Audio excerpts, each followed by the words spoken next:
Sans vision, le peuple périt. Cette célèbre citation de la Bible est aujourd'hui au centre de mes réflexions. Le mot vision ne veut pas dire la vue. Ce n'est pas quelque chose que tu peux voir avec tes yeux.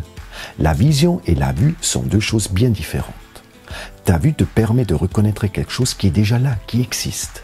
La vision, par contre, te permet de voir des choses qui sont possibles, mais qui n'existent pas encore.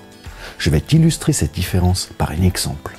Il y a une histoire connue de la fin du XVe siècle qui parle d'un bloc de marbre qui mesurait plus de 5 mètres de haut et qui pesait près de 12 tonnes. Ce bloc de marbre était systématiquement mis de côté par plusieurs sculpteurs après qu'ils aient essayé d'en faire quelque chose, mais sans succès. Il resta ensuite posé là, inutile et inutilisé pendant des décennies. 40 ans plus tard, en 1501, un homme de 26 ans à qui on avait commandé une statue s'approcha de ce bloc de marbre. Contrairement aux autres sculpteurs qui ne voyaient rien de spécial dans ce morceau de marbre, lui le vit comme quelque chose de très précieux. Il y reconnut une opportunité exceptionnelle. Dans ce bloc de marbre ordinaire, il imagina un chef-d'œuvre. Il fit alors la chose suivante. Il prit un marteau et un burin et enleva du marbre couche après couche jusqu'à ce que son chef-d'œuvre émergeât. Il enleva ainsi tout le marbre superflu, ne faisant pas partie de son œuvre. Contrairement aux autres sculpteurs, cet homme avait une vision. À l'intérieur de ce gros bloc de marbre brut, ce jeune homme avait vu la beauté et la grâce de ce qu'il pouvait en faire. Aujourd'hui même, ce chef-d'œuvre mondialement connu peut être admiré à Florence, la sculpture de David. Le jeune Michel-Ange a dit « Je voyais déjà David à l'intérieur. Tout ce que je devais faire, c'était de le libérer en taillant ce marbre qui l'enfermait. » Crois-moi, nous ne sommes pas limités par notre capacité ou par nos conditions de vie. Nous sommes seulement limités par notre vision de ce qui pourrait être. La vision n'est pas juste une image de ce qui pourrait être, cela va beaucoup plus loin. C'est quelque chose que tu sens profondément en toi. Une force qui t'attire, qui t'appelle à devenir meilleur, à grandir. Tu peux l'entendre au plus profond de toi, si tu apprends à l'écouter. Une personne voit un tas de rochers, une autre en voit une somptueuse cathédrale. Quelle est la différence? C'est la vision. Un de mes exemples préférés, Arnold Schwarzenegger, est venu en tant qu'immigrant aux USA avec juste quelques dollars en poche.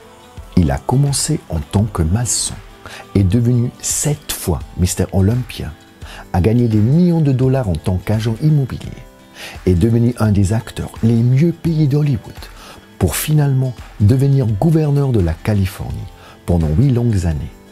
Quand on lui a demandé la clé de son succès, il a répondu qu'il avait toujours eu une vision de ce qu'il voulait.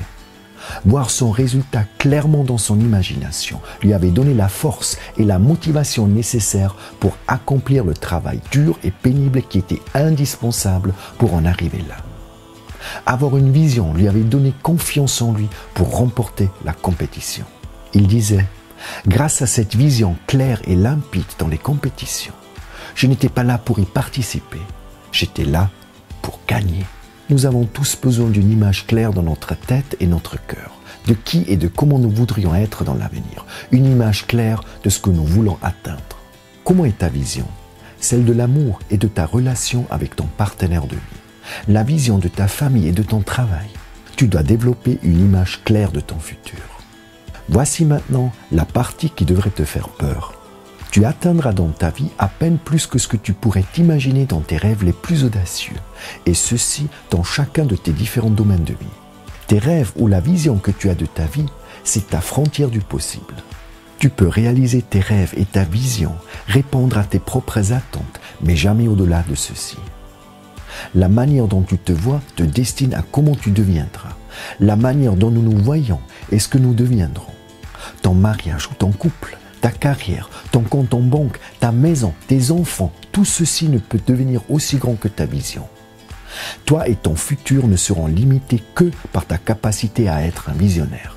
Donc, la première étape pour se créer le futur que l'on veut, c'est de développer sa capacité à pouvoir se l'imaginer. Tu sais quoi? J'arrive à prévoir ton futur. Je ne suis pas un voyant, mais une chose est sûre, si tu me parles clairement de ta vision et de ton avenir, j'arriverai à voir exactement à quoi ton futur ressemblera et ce que tu vivras, car ce sera exactement ce que tu peux voir dans ta vision.